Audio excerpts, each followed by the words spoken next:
বিশিষ্ট ক্ৰীড়া সংগঠক মফিজুদ্দিন আহমেদলৈ ৰাজহুৱা সম্বৰ্ধনা।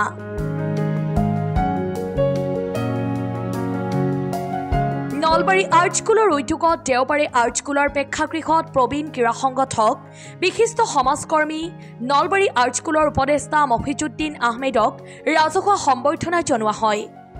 নলবাৰী আৰ্ট স্কুলৰ ভাৰপ্ৰাপ্ত সভাপতি বিশিষ্ট চিত্ৰশিল্পী খজনুৰ আহমেদৰ সভাপতিত্বত অনুষ্ঠিত সভাখনৰ আঁতৰে আৰ্ট স্কুলৰ সম্পাদক ডক্টৰ শৈলেন্দ্ৰ প্ৰসাদ শৰ্মাই মফিজুদ্দিন আহমেদক নলবাৰী আৰ্ট স্কুলৰ পৰা ফুলাম গামোচা, পাটৰ চেলেং, জাপি, শৰাই, স্মাৰক, সম্বৰ্ধনা পত্ৰ আৰু চিত্ৰশিল্পী খজনুৰ আহমেদে গামোচাত মফিজুদ্দিন আহমেদৰ অংকন কৰা ফটোৰে সম্বৰ্ধনা জনোৱা হয়।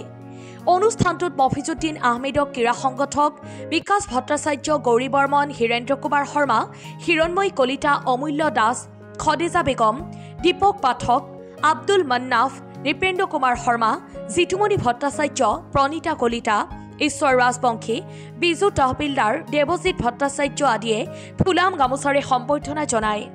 নলবাৰী আৰ্ট স্কুলৰ উপদেষ্টা অসমৰ এগৰাকী প্ৰখ্যাত ফুটবল আৰু ভলীবল খেলৰ ৰেফাৰী, এগৰাকী বিশিষ্ট ক্ৰীড়া সংগঠক, সমাজকৰ্মী, সাংস্কৃতিক কৰ্মী মাননীয় মফিজুদ্দিন আহমেদ ডাঙৰীয়াক নলবাৰী আৰ্ট স্কুলৰ উদ্যোগত আজি নবীন ৰশ্মি তামুলী পুৰণি প্ৰেক্ষাগৃহত ৰাজহুৱা সম্বৰ্ধনা জনোৱা হয়। তেখেত আজি 8 বছৰ বয়সতো আমাৰ সমাজখনত বিভিন্ন দিশত একাগ্ৰতাৰে লাগি আছে।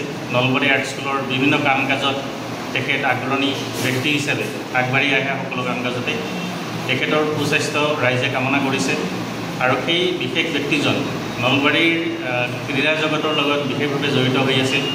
নলবাৰীৰ ক্ৰীড়া সংগঠন বুলি ক'বলৈ গ'লে এসময়ত মফিজুদ্দিন আহমেদ ডাঙৰীয়াৰ নাম সকলোৱে লৈছিল। আজিও তেখেত কিছু ক্ষেত্ৰত সজীৱ হৈ আছে আৰু একাগ্ৰতাৰে সকলোবোৰ কথা আগবঢ়াই লৈ গৈ আছে। নলবাৰী আৰ্ট স্কুলৰ লগত তেখেত গুৰুজী আদ্য শৰ্মা থকা দিনৰে পৰা লাগি থকা মানুহ। নলবাৰী আৰ্ট স্কুল 1954 খ্ৰীষ্টাব্দত স্থাপিত হৈছিল আৰু প্ৰথমটি শিক্ষাৰ্থী দলৰ তেখেত এজন শিক্ষাৰ্থী আছিল আৰু সেই সময়ৰ পৰা নলবাৰী আৰ্ট স্কুলৰ লগত তেখেত একাত্ম হৈ আছে। তেখেতৰ আমি সুস্বাস্থ্য আৰু দীৰ্ঘ জীৱন কামনা কৰিছোঁ। News desk report, Assam time.